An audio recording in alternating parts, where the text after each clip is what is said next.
Bien, le he puesto por título a este mensaje, 4 secretos de la oración contestada, basados en el libro de Nehemías, el profeta Nehemías, capítulo número 1, versículo 5 al 11. Y la palabra del Señor en este capítulo nos enseña grandes cosas que vamos a aprender el día de hoy y les invito para que lo pongamos en práctica. Ahí en sus pantallas, bueno, si se puede ver por la letra, está el pasaje de la Biblia que ustedes pueden ir viendo también. Si no, entonces les invito a abrir la palabra de Dios en Nehemías capítulo 1, versículo 5 al 11. Lo voy a leer yo, es una versión diferente a la versión de Reina Valera, pero ustedes me pueden seguir con su vista. Versículo 5 dice, y dije, oh Señor, Dios del cielo, Dios grande y temible, que cumples tu pacto de amor inagotable con los que te aman y obedecen tus mandamientos. Fíjense las palabras que usa aquí Nehemías. Versículo 6. Escucha mi oración y mírame y verás que oro día y noche cuando tu pueblo Israel, por tu pueblo, perdón, Israel. Oro a ti día y noche por tu pueblo Israel. Confieso que hemos pecado contra ti. Es cierto, incluso mi propia familia dice, mi propia familia y yo hemos pecado. Versículo 7. Hemos pecado terriblemente. No solamente están diciendo aquí que han cometido pecados pequeños, sino que dice terriblemente al no haber obedecido los mandamientos, los decretos y las ordenanzas que nos diste por medio de tu siervo Moisés. Versículo 8. Te suplico que recuerdes lo que dijiste a tu siervo Moisés. Si me son fieles, los dispersaré entre las naciones. Versículo 9. Pero si vuelven a mí y obedecen mis mandamientos y viven conforme a ellos, entonces, aunque se encuentren desterrados en los extremos más lejanos de la tierra, yo los volveré a traer al lugar que elegí para que mi nombre sea honrado. Quiero rectificar. El versículo 9 dice, nuevamente dice el versículo, al final del versículo 8, pero si me son infieles, yo leí fieles y estoy equivocado. Dice el versículo, si me son infieles, los dispersaré entre las naciones. Versículo 10, el pueblo que rescataste con tu gran poder y mano fuerte es tu siervo. Oh Señor, te suplico que oigas mi oración. Escucha las oraciones de aquellos quienes nos deleitamos en darte honra. Te suplico que hoy me concedas éxito y hagas que el rey me dé su favor. Pon en su corazón el deseo de ser bondadoso, dice, para conmigo. Bien, este es el pasaje, hermanos, de Nehemías, capítulo 1, versículo 5 al 11. Todo el mundo conocemos esta historia, conocemos la historia de Nehemías, cómo Dios le manda llamar para que pueda sacar al pueblo, ¿verdad? Que pueda restaurar el pueblo y que pueda también, ¿verdad? Traer al pueblo una completa restauración al pueblo de Israel.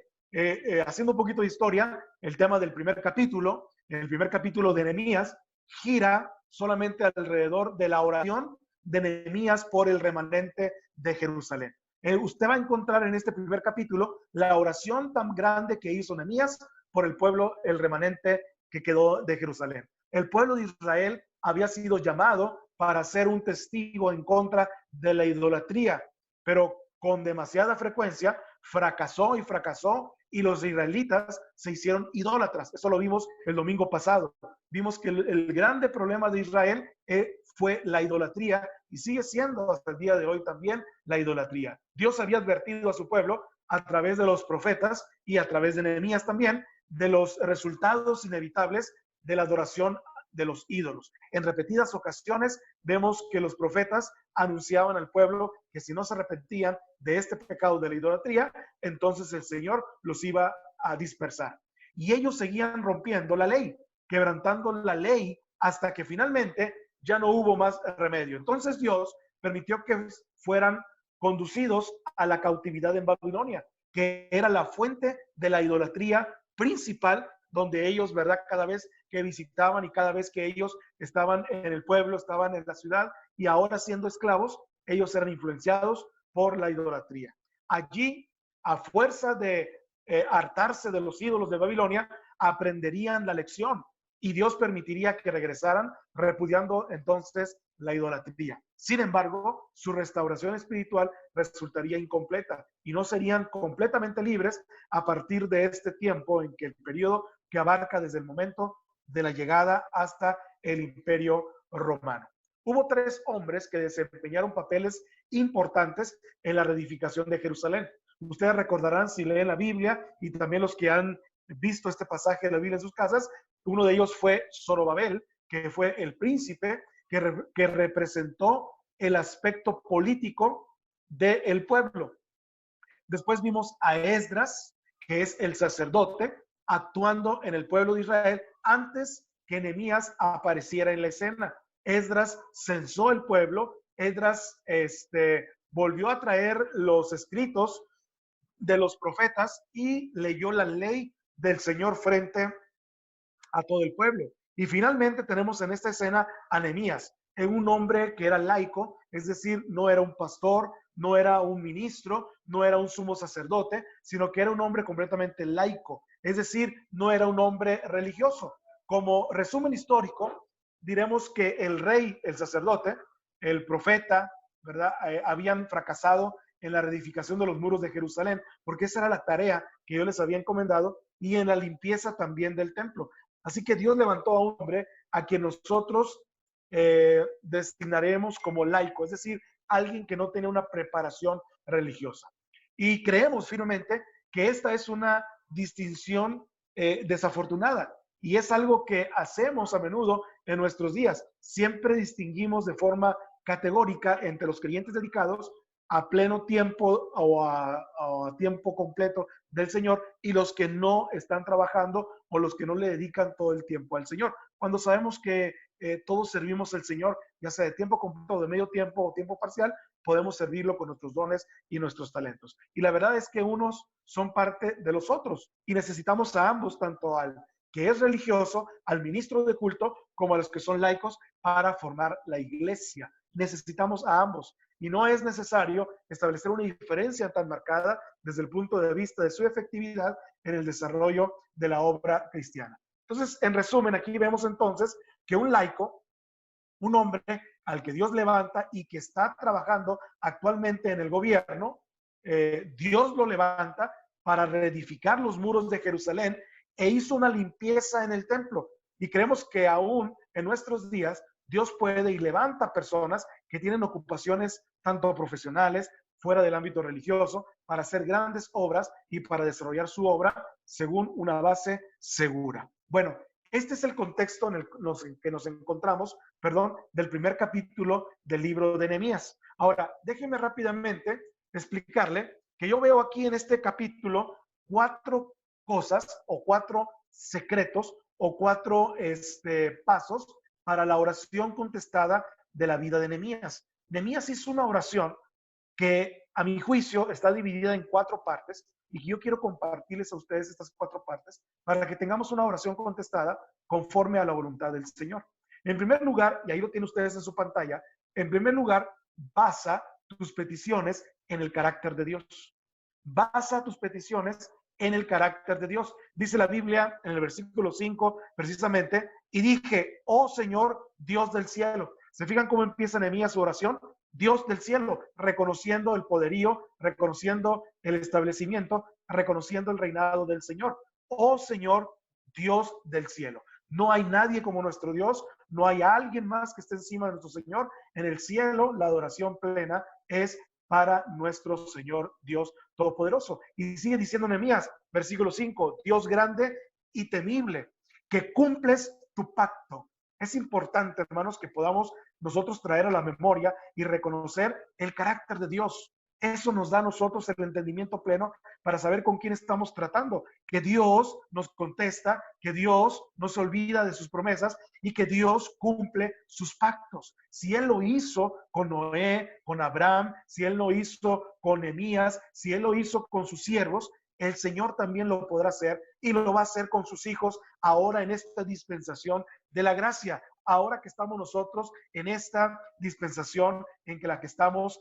anunciando el reino del Señor. Dice, Dios grande y temible, que cumples tu pacto de amor Hablábamos el domingo de que este pacto que hace el Señor con todos los moradores de la tierra siempre es un pacto de amor.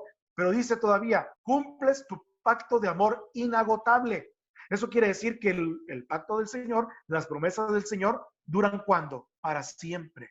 Dice, con los que te aman y obedecen tus mandamientos. Ese es el requisito tan importante. ¿Está usted amando y obedeciendo al Señor? Bien. Entonces tenga la seguridad de que el Señor está oyendo su oración, está escuchando su petición y entonces el Señor está arreglando este asunto. El asunto que usted trae delante del Señor, porque dice la Biblia, es inagotable con los que te aman y obedecen tus mandamientos. Y Nehemías dice, escucha mi oración. Por eso me gusta este pasaje y me gusta esta versión, porque está hablando un poquito más personal. Dice al final, el principio, perdón, del versículo 6, escucha mi oración. En otras palabras, y resumiendo este versículo, debes de orar sabiendo que como conoces a Dios, Él te contestará. Muchas veces oramos la fe necesaria y oramos pensando en que a lo mejor esto no se va a resolver. Pensamos, oramos y entonces pedimos al Señor y al final nos levantamos con la idea de que a lo mejor no se va a resolver esto, o a lo mejor no tiene solución, o a lo mejor lo que quiso decir el Señor es que busquemos ayuda por otro lado. Lo que sí les quiero decir, mis amados hermanos, es que Dios es un Dios de pactos. Dios es un Dios grande, Dios es un Dios temible, pero también Dios es un Dios que cumple sus promesas. Ora al Señor de tal manera que manifiestes que lo conoces y que Él te contestará las peticiones de tu corazón. A veces oramos y decimos, estoy esperando que contestes esta oración por quien tú eres, Señor. Oramos al Señor por quien tú eres. Es como si le dijéramos, pero no es comparación, pero es como si le dijéramos a alguien, vengo a ti por quien tú eres, porque eres abogado, porque eres médico, porque eres profesionista. Por eso vengo a ti. Bueno, salvando las distancias, porque en realidad no hay comparación entre un profesionista y Dios, pero quiero que nada más ilustrarlo de esta manera. Venimos a ti, Señor, para que contestes nuestra oración por quien tú eres. Por quien tú eres un Dios grande, eres un Dios de misericordia. Tú eres un Dios fiel. Tú eres un gran Dios, eres un Dios amoroso, eres un Dios maravilloso y sé que tú puedes encargarte de este problema, Dios mío. Así que, hermanos, en primer lugar, todas las peticiones que hagamos al Señor, cada vez que oremos a Él, hagámoslo sabiendo el carácter de Dios en primer lugar. En segundo lugar, hermanos, hagamos lo que hizo Nehemías también. Para poder tener una oración contestada en nuestras vidas, hagamos lo siguiente: confesemos los pecados de quien de quien eres consciente. Confesemos los pecados de quien eres, de que eres consciente, perdón. Versículo 6 dice, escucha mi oración, mírame y verás que oro día y noche por tu pueblo Israel. Confieso, dice, y aquí viene la parte que es lo que quiero llamar su atención, con confesar los pecados que eres consciente, los que nos vienen a la memoria. Confieso que hemos pecado contra ti. Y hasta ahí se pudo haber quedado la oración. Pero Nehemías dice, es cierto, incluso mi propia familia y yo hemos pecado. Hemos pecado terriblemente al no haber obedecido los mandamientos, los decretos y las ordenanzas que nos pediste por medio de tu siervo Moisés. En este caso, Nehemías identificó un problema. El pueblo de Israel estaba en el lugar donde estaba. El pueblo de Israel se encontraba en la situación en la que se encontraba por una sencilla razón. Y la razón era esta, la que Nehemías estaba diciendo. Al no haber obedecido los mandatos, los decretos y las ordenanzas que nos diste, dice, ¿verdad? Aquí, por medio de tu siervo Moisés. Entonces, esta era la verdadera razón. Nosotros tenemos que encontrar la verdadera razón de por qué hay estorbo en nuestras oraciones. Mire, sabemos por la palabra de Dios que Dios nos oye, que Dios está atento a nuestras peticiones. Sabemos que Dios escucha lo que nosotros estamos clamando, pero a veces hay estorbos en nuestra oración. Lo vimos hace algunos meses atrás en el caso, ¿verdad?, de Samuel, cuando le da la orden a Saúl para que pueda destruir al pueblo de Amalek y que no quedara sobre el pueblo nada, ¿verdad?, vivo, y que él destruyera todo lo que se moviera, tanto hombres como mujeres. Inclusive la orden es una orden muy directa y es una orden muy cruda que le dice, destruye también y mata a espada animales a niños inclusive, etcétera, etcétera, etcétera. Y vemos que entonces la orden del Señor no se cumplió. Y cuando Samuel, vino para pedirle cuentas a Saúl acerca de la orden que había entonces dado el Señor, vemos que no la cumplió. Y mientras él hablaba, dice la Biblia que había un balido de ovejas, que había un mullido de vacas, etcétera, que estaban detrás de Saúl, precisamente delatándolo y estorbando su conversación con Samuel. Salvando las distancias, nosotros quizás tenemos, en algún momento de nuestra vida, tenemos nosotros, ¿verdad?, algún estorbo que está interfiriendo entre las peticiones que le hacemos al Señor y nuestras oraciones. No quiero yo decir y no quiero yo estar, ¿verdad?, siendo muy trágico en ponerme en el lugar del Señor y decir que el motivo por el cual el Señor no contesta nuestras oraciones hasta este momento es por nuestro pecado. Pero la Biblia no nos da otra opción de creer otra cosa. La Biblia nos dice que por el estorbo del pecado, la Biblia nos dice que por practicar el pecado, el pueblo de Israel no avanzaba en su búsqueda de la tierra prometida. El pueblo de Israel era esclavizado. El pueblo de Israel se atrasaba, el pueblo de Israel tenía problemas. Y si nosotros vemos estas cosas y las interpretamos para nosotros ahora, para decir, bueno, ¿de qué soy esclavo yo? ¿De qué estoy derrotado? ¿En qué estoy vencido? ¿En qué estoy parado? ¿En qué estoy detenido? Bueno, vamos a llegar a la conclusión, la que usted guste y la que usted me ponga, vamos a llegar a la conclusión de que al final del día es por causa del pecado. Es decir, que nuestras oraciones tienen estorbo. Después de que Nehemías basó su oración en quién era Dios, como lo vimos en el punto anterior, él confesó sus pecados. No era culpa de Nehemías que Israel entraba en cautiverio. Es cierto, muchas veces no es culpa nuestra que las personas estén como estén. Hay veces que oramos por personas que ellos están cautivas por el pecado. Hay veces oramos por personas que tomaron malas decisiones por haber caminado por el sendero del alcohol. Hay veces que oramos por personas que ellos tomaron la decisión de divorciarse, que tomaron la decisión de dejar a sus hijos, etcétera. Y no es nuestro pecado, sino que es el pecado de otros. Pero Nehemías, incluyéndose dentro de esta situación, él confiesa los pecados del pueblo de Israel e intercede, por así decirlo, por ellos, y entonces trae, ¿verdad?, a su oración la confesión de pecados. Quizás usted ahorita está orando por un amigo, por un familiar, por alguien cercano a usted. Pues pídale al Señor que perdone sus pecados, pídale al Señor que lo libere y pídale al Señor que como hemos pecado, que como hemos faltado, que seguramente hemos desobedecido, por eso tienen estorbo nuestras oraciones. Lo más probable es que ni siquiera Nehemías había nacido cuando el pueblo de Israel llegó a ser cautivo en Babilonia.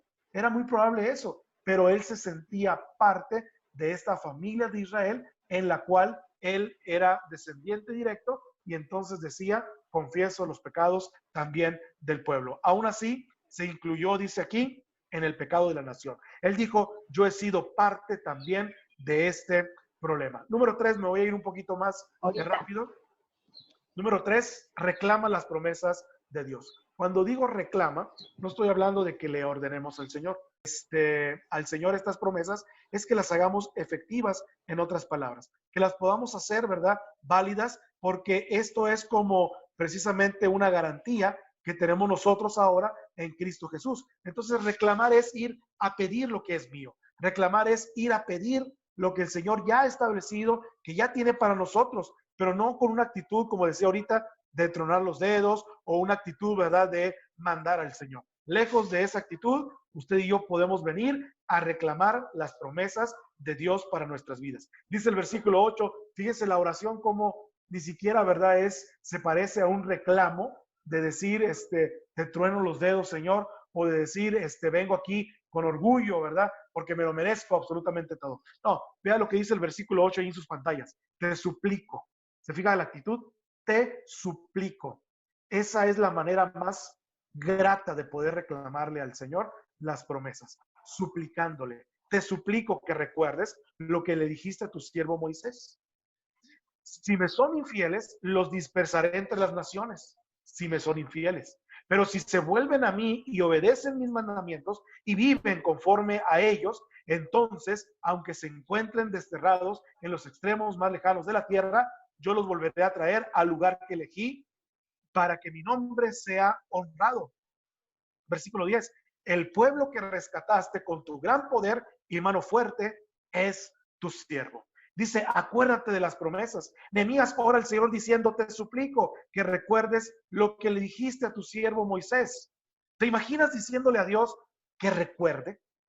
Muchas veces hemos escuchado esta frase y en la Biblia es muy común que los profetas le digan al Señor, el propio Moisés, el propio Abraham, le estaban tratando de recordar al Señor las promesas y los pactos que él hacía.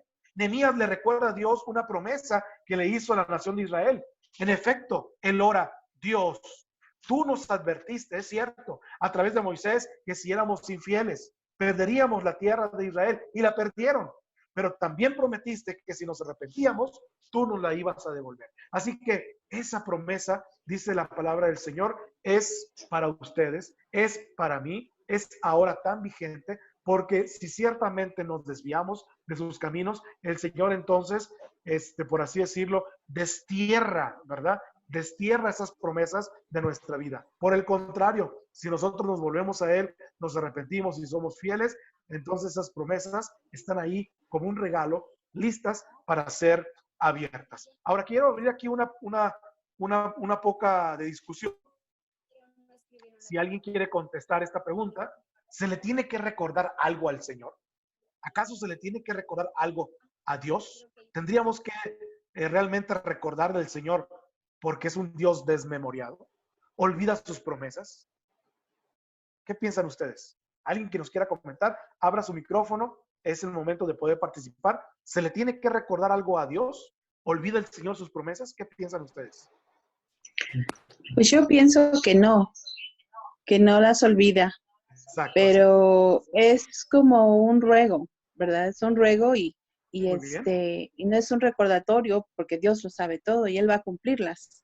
Pero yo creo que a Dios le agrada como a mí como madre me agrada que mi hijo reconozca ciertas reglas y me lo pida, ¿verdad? Y más cuando no ha tenido una buena actitud o buen comportamiento, si veo que se arrepiente, está triste por su actitud, por su comportamiento, por alguna cosa, que él venga en esa actitud rogando, y recordándome, ¿verdad? Aunque a mí tampoco algunas cosas no se me olvidarían, que venga en esa actitud yo creo que es lo más importante y lo que a Dios le agrada. Pero sí está un poco, este, ¿cómo explicar esto, no? Alguien. Claro. ¿Alguien más, hermanos, que nos quiera comentar? ¿Le tenemos que recordar algo a Dios? ¿Él olvida sus promesas? ¿Qué piensan ustedes? Yo personalmente creo que cuando hablamos de recordarle a Dios sus promesas, sus bendiciones, va implicada por consiguiente también la actitud que debemos de tener recordando que para poderle hacer petición o memoria de eso que hemos esperado en Él, tiene que ver también la actitud y el hecho de podernos arrepentir delante de Él y pedir perdón por nuestros pecados, por Muy bien, las exacto. acciones que hemos cometido, para que por consiguiente eso nos dé toda la libertad de poderle pedir pues con esa apertura, ¿no? Creo que la implicación más que nada es el hecho de reconocer que necesitamos de Él y que tenemos que arrepentirnos, pedirle perdón, y a consecuencia de eso entonces viene una petición de corazón con toda esa libertad. Eso es lo Es, que pienso, pastor. es correcto, muy bien. Las dos respuestas son correctas. Muy bien. ¿Alguien más, hermanos, que nos quiera comentar? ¿Se le tiene que recordar algo a Dios? ¿Olvida Dios acaso sus promesas? ¿Qué piensan ustedes? ¿Alguien más? Una última persona antes de Hermano, concluir. Sí,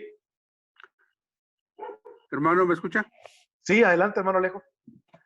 Mire, yo creo que la Biblia es muy clara y nos dice que si vamos al Señor con un corazón contrito, humillado, eh, Correcto, correcto. no vamos a incurrir en la, ah, mm, ¿qué diría yo? Inapropiada o en una actitud inapropiada para llegar pretendiendo exigir. Porque si vamos con un corazón humillado, sencillo, entonces, pues, cuando decimos la palabra contrito, Sí, nos estamos refiriendo a un corazón lastimado. Y si vamos con un corazón lastimado, obviamente que no vamos a llegar de una manera áspera. así es. Entonces, y si llegamos así, es que vamos avergonzados por la situación por la que estamos pasando, que no es la que al Señor le agrada. Correcto. Luego, entonces, pues el Señor, viendo nuestra actitud, pues entonces se va a doler y va a aceptar el perdón que nosotros le vayamos a pedir conforme a la circunstancia que estemos viviendo y lo que necesitamos de Él. Y obviamente Él es un Dios amoroso, tanto que nosotros no alcanzamos a entender cuán grande es su amor. Amén. Estemos aquí en esta su tierra, no vamos a alcanzar a entenderlo. Lo entenderemos, ojalá, yo lo espero, y espero que todos mis hermanos que estamos ahorita entrelazados, pues podamos entender esto, que si vamos con un corazón contrito y humillado, pues no vamos a llegar de una forma arrogante, soberbia, una actitud que pues Él jamás va a aceptar. Es correcto, es correcto. Mi opinión. Muy bien, gracias por ella.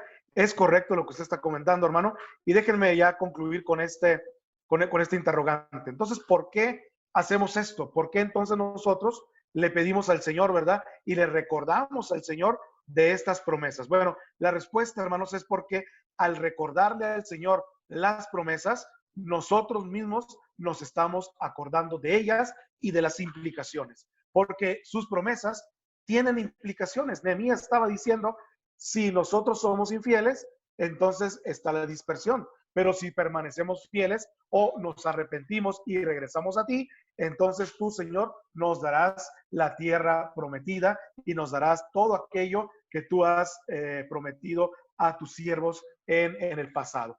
Perfecto, son todas las respuestas correctas y gracias por recordárnosla. De hecho, hermanos, déjeme decirle que nos debería de agradar, ahorita que comentaba nuestra hermana Laura, ¿no? Que a veces nuestros hijos vienen y nos dicen, papá, me prometiste algo, papá, me dijiste que me ibas a comprar un juguete, papá, me dijiste, y ahorita me está viendo mi hijo aquí, ¿verdad? Me está viendo porque está escuchando que sí, tiene un regalo prometido, él tiene un juguete prometido, pero cada vez que él me dice que hay un regalo prometido o que yo tengo una promesa por cumplir, yo le recuerdo y él también se recuerda que hay un requisito para obtener este regalo y hay un requisito para podérselo comprar o podérselo regalar. Y entonces hablamos sobre eso, yo le pregunto qué tal va con ese requisito, yo le pregunto cómo le está yendo con esa tarea que le encargué, etcétera, etcétera. Y entonces cuando nos llegamos a poner de acuerdo y vemos que esto es una realidad, entonces, ¿verdad? Viene la bendición. Por supuesto que es una relación similar con la que tenemos con nuestro Señor. Número 4, para terminar. La cuarta forma, el cuarto secreto o la cuarta manera, ¿verdad?, en que podemos orar nosotros es de la siguiente manera. Oremos de manera específica. Si deseamos respuestas de oración específicas, entonces pidamos de manera específica al Señor también. Si tus oraciones constan de peticiones generales, ¿cómo sabrás que fueron contestadas? El versículo 11 dice, ahí lo tienen en sus pantallas, oh Señor, te suplico que oigas mi oración. Escucha las oraciones de aquellos quienes nos deleitamos en darte honra. Te suplico que hoy me concedas éxito y hagas que el rey me dé su favor. Pon en su corazón el deseo de ser bondadoso conmigo. Se fijan que esta oración tiene 3 partes. Te suplico que hoy me concedas éxito. Nehemías no titubeó al orar por éxito. Esta versión de la Biblia, que es NTV,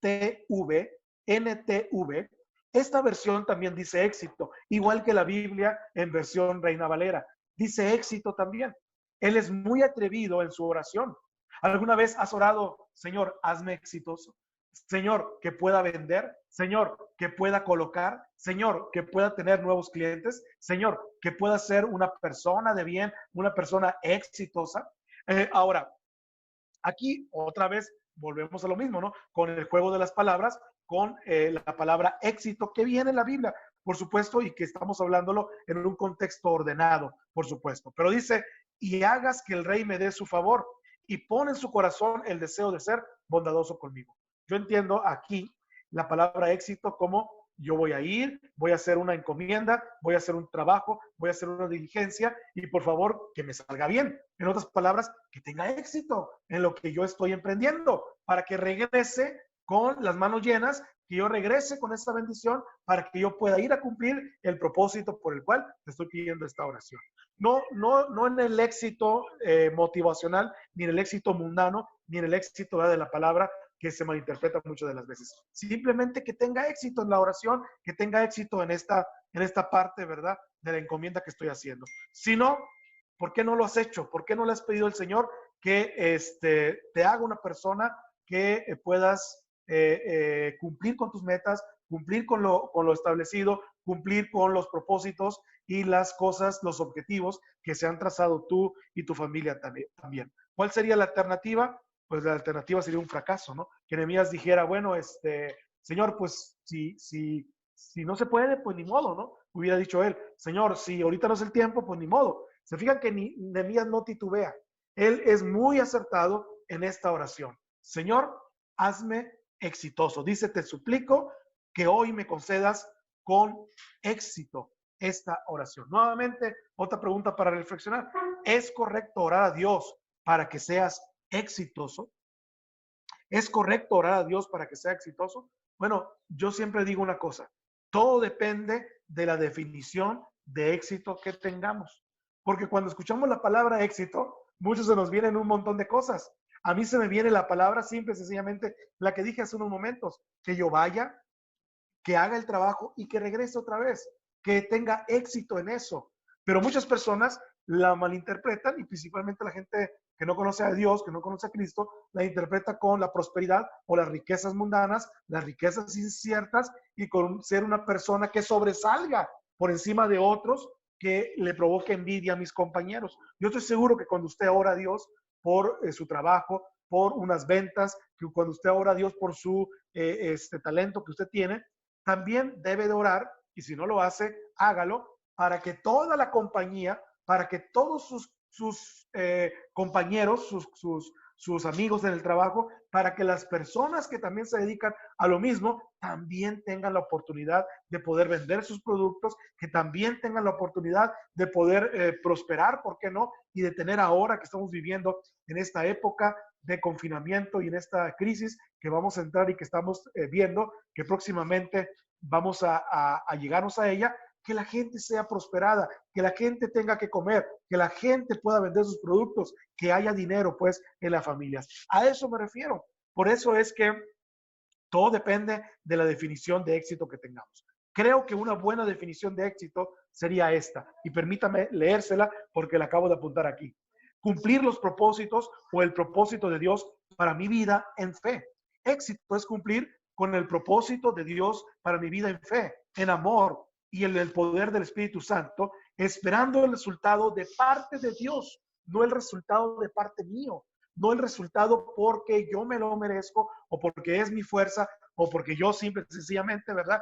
Como decíamos en el mundo, ¿verdad? Porque simple y sencillamente me lo merezco. No, sino simplemente es porque el Señor lo está dando. Es esperando el resultado de parte de Dios. Ese es un valioso objetivo de vida por el cual deberíamos de ser capaces de orar entonces con confianza al Señor para que Él prospere lo que hagamos, que Él prospere la obra de nuestras manos. Dice la Biblia en Habacuc, prospera, Señor, la obra de nuestras manos. Conclusión, consideremos esto. Si tú no puedes pedir a Dios que te haga exitoso en lo que haces, deberías estar haciendo entonces otra cosa. Deberíamos de estar orando de otra manera o deberíamos de estar dedicándonos a otra cosa. Dios no quiere que desperdiciemos nuestra vida. Dios quiere que cuando vayamos a hablarle a alguien de Cristo, tengamos, ¿verdad?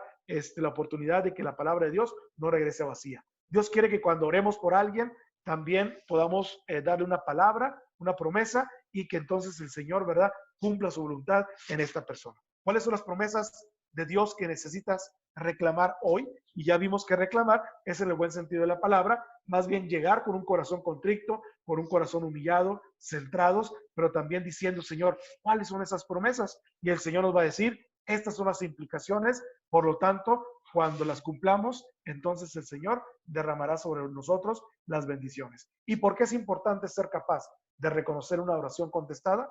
Porque el Señor lo prometió. Su carácter está de por medio, su poder está de por medio y su palabra también está de por medio. Así que la oración va a ser contestada y Dios, ¿verdad?, va a traer bendición por sobre todas las cosas a nuestra vida. Les invito a orar, les invito a poner en manos de Dios este tiempo, ¿verdad?, de oración, y que podamos, ¿verdad?, también traer a nuestra vida esta palabra de ánimo a nosotros. Señor, en esta noche queremos darte muchas gracias. Tu palabra, Señor, es fiel, es verdadera. Tu palabra, Señor, es certera. Pero tu palabra, Señor, también viene a nosotros a traernos, Señor, esa oportunidad de poder, Señor, orar a ti de una manera, Señor, conforme a tu voluntad. Basar nuestras peticiones en el carácter de Dios, confesando nuestros pecados, de que somos conscientes y de que ahora nos acordamos y que ahora está estorbando la oración entre tú y nosotros. Pidiendo, reclamando y, por supuesto, clamando por las promesas de Dios, porque hay implicaciones, porque sabemos que cuando tú nos das una promesa, Señor, es que hemos nosotros cumplido con tu palabra, porque sabemos que cuando se cumple una promesa, cuando nos viene una bendición, cuando hay algo, Señor, que está contestado, cuando sabemos que alguien está, Señor, tomándonos en cuenta, cuando hay un reconocimiento, es porque hemos sido fieles, es porque hemos sido, Señor, realmente victoriosos en ti, y es porque hemos sido, Señor, también, como tu palabra lo dice, todo lo puedo en Cristo que me fortalece. Así que, Señor, ahora venimos a ti para pedirte, Señor, que tú te acuerdes de estas promesas que nos has dado. Pero también, Señor, pedimos de una manera muy específica. Oramos esta noche. Cada hermano que estamos aquí en esta noche, tenemos una oración específica. ¿Para qué queremos que la persona que estamos orando se sane? ¿Para qué queremos que la persona por la cual estamos orando tenga trabajo? ¿Para qué queremos que la persona por la cual estamos orando conozca de Cristo? ¿Para qué queremos que la persona por la cual estamos orando tenga éxito en sus negocios, o que tenga éxito en su vida, o que tenga también, Señor, la oración contestada? ¿Para qué? Esa es una manera específica. Nosotros podemos orar como el rey Ezequías, pidiéndole al Señor que le diera otra oportunidad, que le aumentara más de años y que le sanara de esa enfermedad que él tenía. Y el Señor le concedió todavía más años de los que él había esperado. ¿Para qué queremos, Señor, pedirte de una manera específica nuestras peticiones de oración? ¿Para qué? Para que se cumpla tu voluntad. Señor y Padre nuestro, queremos, Señor, en esta hora reconocer que tú eres Dios, reconocer que sin ti nada podemos hacer. Nos acercamos a ti, Señor, bajo el manto de tu gracia, Señor, bajo la cobertura de tu poder, porque sin ti no podemos hacer nada. Oramos, Señor, pidiéndote, Señor, para que tú ayudes a resolver y que tú ayudes a contestar las peticiones en este momento de oración que mis hermanos están elevando a ti. En Cristo Jesús nos acercamos confiadamente al trono de tu gracia. En el nombre de Jesús. Amén y amén, Señor. Amén. 1, 2.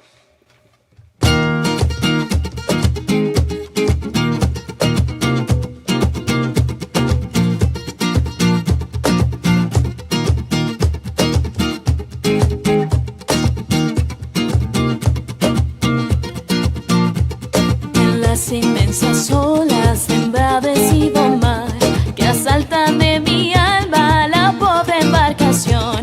Con plena fe en Cristo clamé el huracán, desecho al instante a la voz de Dios. Es Cristo la roca, el ancla de mi fe. Los males, lamentos y ayes de temor terminarán por siempre con mi supremo Rey. Jesucristo mi refugio, me guarda de peligros, de pruebas, de dolor. Él manda que los vientos no agiten tempestad, los mares se detienen, la ola reposó, y en Cristo fijo el ancla confiando más.